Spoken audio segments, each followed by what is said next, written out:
Ay, Uy, magsisiga ka dito, Kuya Bobet. Sige, sa iba na lang ako magsasampay, ha? ay hindi. Bawal lang magsiga dito sa atin. Iniipon ko lang to para hindi nakakalat. Ah, talaga. Ganon din sa Maynila, bawal magsiga ng mga basura. So, pwede na ako magsampay. Pwede na. Bobet, ako na dyan. Baka sabihin ni tatay, wala akong pakialam sa ari-arian niya.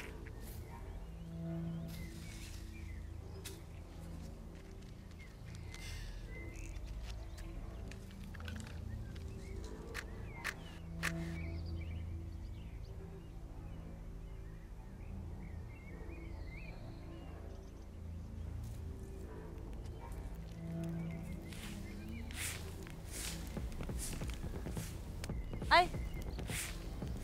Teka lang muna. Ate, kala ko bawal magsiga dito. Bakit sinunog mo naman? Bakit kasi magsasampay ka? Oo. Ay nako, ako pa ba ang mag-a-adjust sa ari-arian namin? Ay, hindi naman ho sa ganun. Nagtanong ho kasi ako kay Kuya Bobet. Sabi niya bawal ho magsunog dito. Kaya dito ako nagsampay.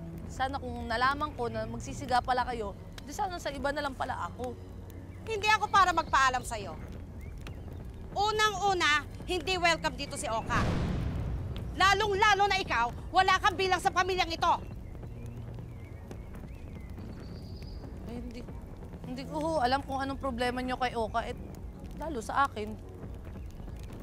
O sige, para hindi na lang pahabain tong storyang to. Sige, aalis na lang ho ako, Ate Glenda. Alam mo, dapat tuluyan na kayong umuwi ni Oka.